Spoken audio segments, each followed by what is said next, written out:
Hello my dear students, कैसे हो आप सब। उम्मीद करती हूँ आप सब ठीक होंगे।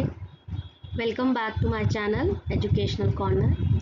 आज हम करेंगे हमारी कक्षा 7 की पाठ्य पुस्तक मल्हार से कविता फूल और कांटा, जिसके कवि हैं अयोध्या सिंह उपाध्याय हरिओद। आइए पहले कवि से परिचय कर लेते हैं। कवि से परिचय।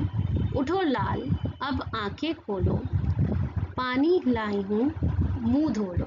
बचपन में यह प्यारी कविता आपने भी पढ़ी होगी। इस कविता को रचने वाले अयोध्या सिंह उपाध्याय हरिओद ही फूल और कांटा के कवि हैं। तो इस कविता के फूल और कांटा के कवि कौन है? अयोध्या सिंह उपाध्याय हरिओद।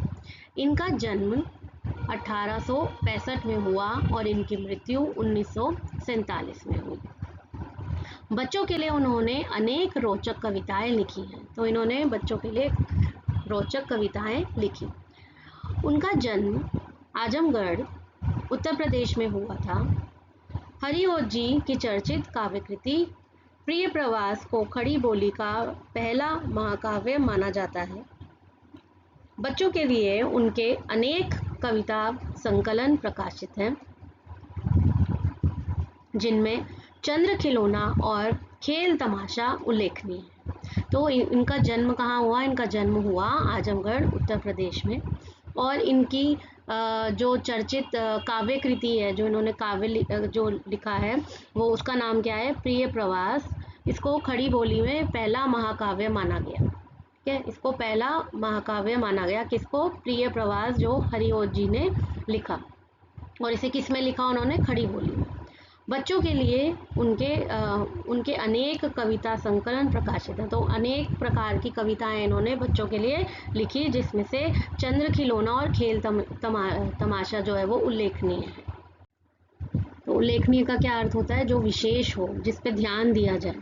तो इन्होंने बच्चों के लिए जो भी कविताएं लिखी, उनमें से चंद्र खिलौना और खेल तमाशा जो है वो विशेष हैं। इन पे ध्यान देने वाली बात है। ठीक है,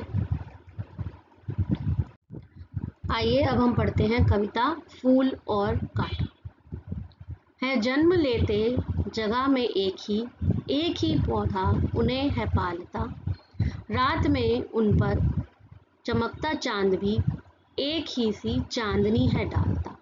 मेह उन पर बरसता एक सी उन पर हवाएं हैं बही, पर सदा ही यह दिखाता है हमें ढंग उनके एक से होते नहीं। छेद कर कांटा किसी की उंगलियां फाड़ देता है किसी का वर बसन। प्यार डूबी तितलियों का परकतन, भौर का है बेद देता शाम तन। फूल लेकर तितलियों को गोद में, भौर को अपना अनूठा रस पिला।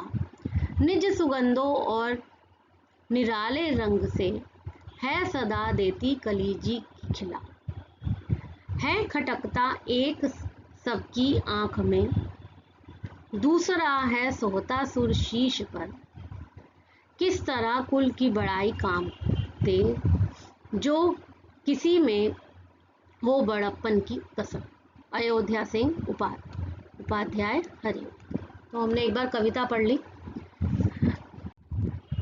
कविता पढ़कर आपको ज़रूर समझ आया होगा कि कविता किस बारे में है। कविता फूल और कांटे के बारे में है, और कवि ने यहाँ पर फूल और कांटे में हमें अंतर बताया है कि जो फूल होता है वो सौंदर्य का, महक, खुशबू का, सुख देने वाला, और प्रेम का जो है, प्रेम को संबोधित करता है। जबकि कांटा जो है वो दर्द, दुख, कष्ट और कठिनाइयों को जो है संबोधित करता है। तो यहाँ पर फूल और कांटे के ज़रिए से जो है वो कवि ने हमें कुछ समझाना चाहा है, जो हम अब दोबारा से कविता पढ़ेंगे और आपको एक एक लाइन का मीनिंग मैं समझाऊंगी शब्दार्थ के साथ और व्याख्या के साथ। और कहीं कहीं जगह मैंने चित्र भी डाले हैं, तो चित्र देखकर भी आपको काफ़ी कुछ अच्छे से समझ आ जाएगा। ठीक है, तो आइए अब हम दोबारा से कविता पढ़ते हैं और इसका अर्थ जानते हैं। फूल और कांटा है जन्म लेते जगह में एक ही पौधा उन्हें है पालता, रात में उन पर चांद चमकता चांद भी एक ही सी चांदनी है दाता।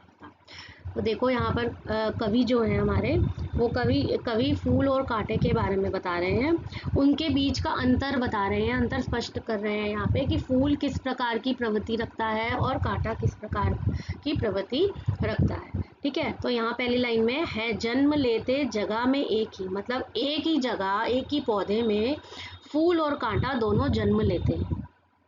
एक ही पौधा उन्हें है पालता, उनका पालन पोषण जो है वो एक ही पौधा करता है। रात में उन पर चमकता चांद भी, तो उन पर चांद जो है ना, रात में एक ही चांद जो उन पर चमकता है। देखो यहाँ चित्र डाला है मैंने कि चांद जो है ना वो फूल और कांटे दोनों पर ही अपनी रोशनी देता है। एक ही सी चांदनी है डालता, चांदनी क्या होती है? चांद का प्रकाश। ठीक है, तो एक ही चांदनी जो है वो फूल और कांटे दोनों पर पड़ती है और एक ही जगह वो जन्म लेता है। ठीक है, एक ही पौधे में जन्म लेता है और वही पौधा जो है वो उसका पालन पोषण करता है। कौन? किसका? फूल और कांटे का। ठीक है, तो इसका अर्थ क्या है? फूल और कांटे एक ही जगह एक ही पौधे पर जन्म लेते हैं और एक ही पौधा उनका पालन पोषण करता है। दोनों पर चांद अपनी रोशनी डालता है, यानी एक ही चांदनी इन पर पड़ती है। ठीक है, इन चारों पंक्तियों का क्या अर्थ है ये यहाँ पर मैंने आपको बता दिया। मेह उन पर है बरसता एक सा, एक सी उन पर हवाएं हैं बही, पर सदा ही यह दिखाता है हमें ढंग उनके एक से होते नहीं। तो मेह यानी क्या होता है? मेह होती है वर्षा, बारिश होना। ठीक है, मेह उन पर बरसता एक सा, मतलब वर्षा जो है, बारिश जब होती है तो पौधे पे ही होती है ना, तो फूल और कांटे दोनों पर बराबर बारिश होती है, एक सी बारिश होती है। एक सी उन पर हवाएं हैं बही, हवा भी जो चलती है वो भी एक ही तरह की हवा जो है वो दोनों पर बहती है। ठीक है, बहना मतलब कि चलना, बहना। पर सदा ही यह दिखाता है हमें, पर हमें ये क्या दिखाता है? ढंग उनके एक से होते नहीं, कि उनके जो तौर तरीके हैं ना, फूल और कांटे का जो तौर तरीका है वो दोनों का अलग अलग है। ढंग यानी कि तरीका। तो हमें क्या दिखाता है ये? कि उन पर बारिश भी एक समान होती है, चांदनी भी उन पर जो है वो बराबर की चांद भी उन पर बराबर की रोशनी डालता है, चांदनी डालता है अपनी। ठीक है, बारिश भी उन पर बराबर सी होती है, हवा भी उन पर एक जैसी चलती है ना, तो उनको हर प्रकार की जो चीज़ें जो पौधे को देनी चाहिए वो पौधा उन्हें बराबर देता है, पर उनके तौर तरीके और जो ढंग है वो एक जैसे नहीं है। ठीक है, यहाँ देखो मैंने चित्र डाला है, यहाँ पे वर्षा हो रही है, मेह का अर्थ होता है वर्षा। ठीक है, वर्षा और हवा दोनों पर समान रूप से प्रभाव डालती है, फिर भी इन दोनों का स्वभाव अलग अलग होता है। ठीक है, तो दोनों का स्वभाव अलग अलग है। क्या स्वभाव है? फूल जो है वो हमें सुख प्रदान करता है और कांटा जो है वो दुख प्रदान करता है। पर हमेशा यही देखने को मिला है कि एक जैसी स्थिति में भी इन दोनों का व्यवहार व तौर तरीका समान नहीं है। ठीक है, तो एक जैसी स्थिति भी हो तब भी इनका जो तरीका है, व्यवहार है, वो समान नहीं है, एक जैसा नहीं है। दोनों फूल भी और कांटा दोनों के दोनों अलग है। छेद कर कांटा किसी की उंगलियां फाड़ देता है, किसी का वर वसन प्यार डूबी तितलियों का पर कतर, भौर का है बेद देता शाम रतन। यहाँ क्या अर्थ है? कि छेद कर कांटा किसी की, छेद कर यानी कि चोट पहुंचाना, किसी को चोट पहुंचाना। ठीक है, तो कांटा जो है वो कभी किसी की उंगली में चुभ जाता है। कभी आप कोई फूलों के पास, आपने बगीचे में देखा होगा, फूल होते हैं बहुत सारे, कभी आप उसके पास जाते हो तो अचानक से क्या होता है, आपको लगता है कि यहाँ तो कांटा है, तो कांटा जो है अगर हल्का सा भी चुभ जाता है ना, तो उंगली में से खून निकलना शुरू हो जाता है ना, तो किसी की उंगली जो है वो उस पर चोट पहुँचाता है। वो फाड़ देता है किसी का वर वसन, फाड़ देता है किसी का वर वसन यानी कि वस्त्र। अगर किसी का वस्त्र, कपड़ा फंस जाए कांटे के अंदर तो वो उसको भी फाड़ देता है।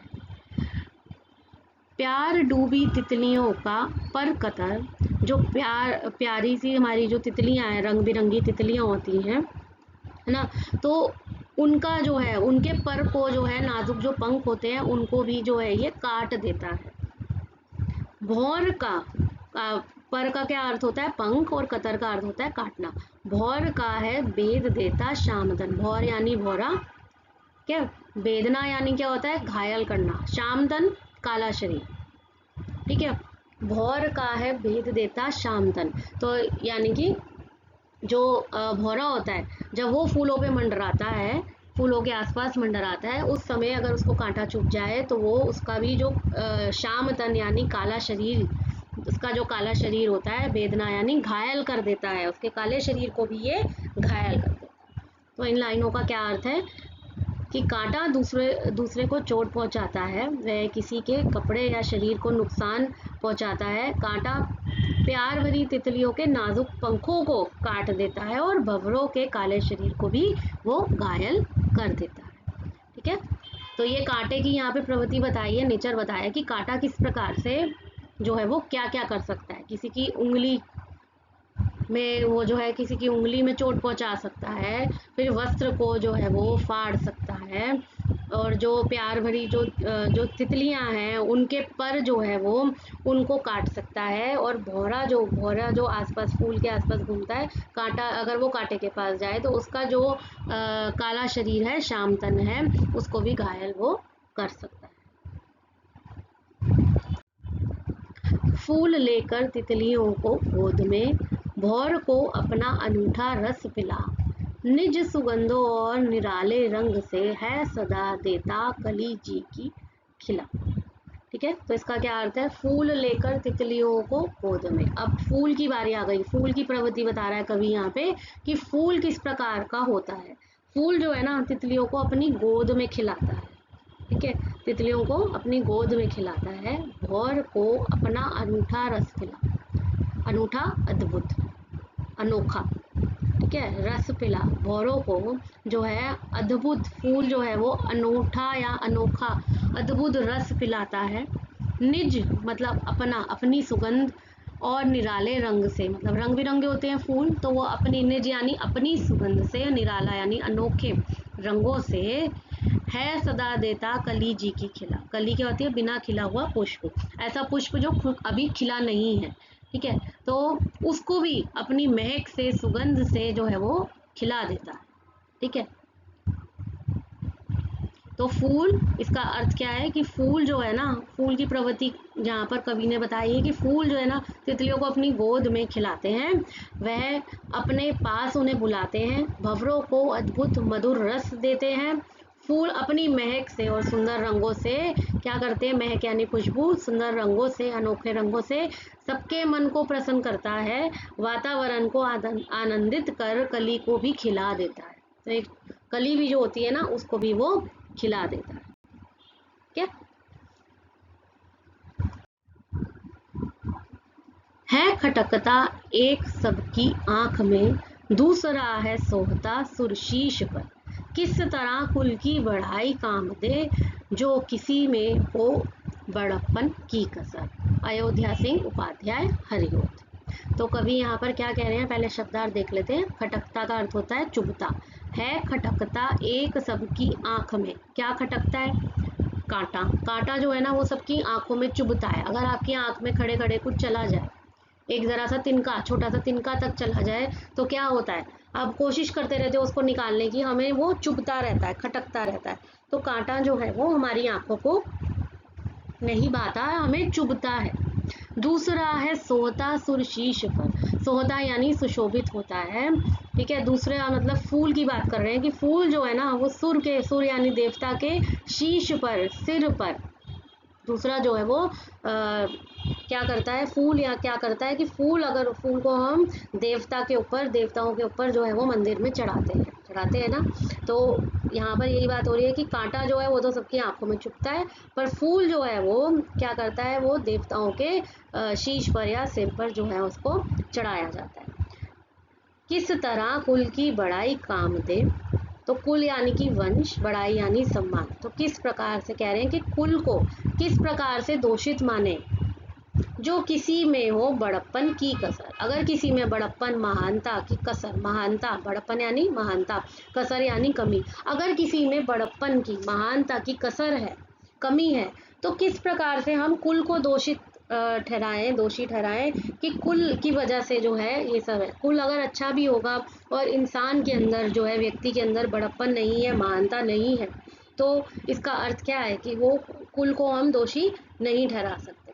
ठीक है, तो इन पंक्तियों का क्या अर्थ है? कांटा सबकी आंखों में चुभता है, जबकि फूल अपनी सुंदरता के कारण देवताओं के सिर पर जो है वो सुशोभित होता है। तो ये आपको मैंने बताया था कि कांटा जो है वो सबकी आंखों में चुभता है, पहली लाइन में यही दिया हुआ है। खटकता यानी कि चुभता, तो सबकी आंखों में जो है वो चुभता है।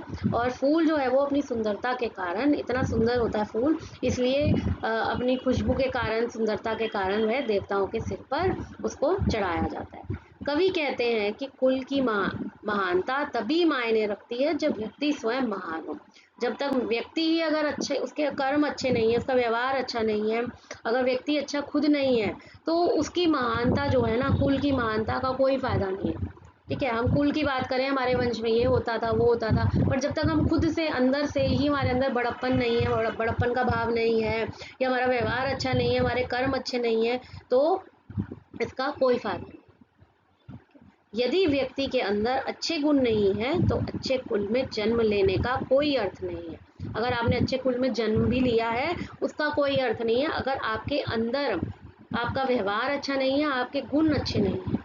सिर्फ अच्छे कुल में जन्म लेने से कोई महान नहीं हो जाता। तो अगर हम अच्छे कुल में जन्म ले लें, अच्छे वंश में जन्म ले लें, तो हम महान नहीं हो जाएंगे जब तक कि हमारे अंदर अच्छे गुण नहीं हो। ठीक है, तो ये कविता यहाँ पर खत्म होती है। इस कविता से हमने क्या सीखा?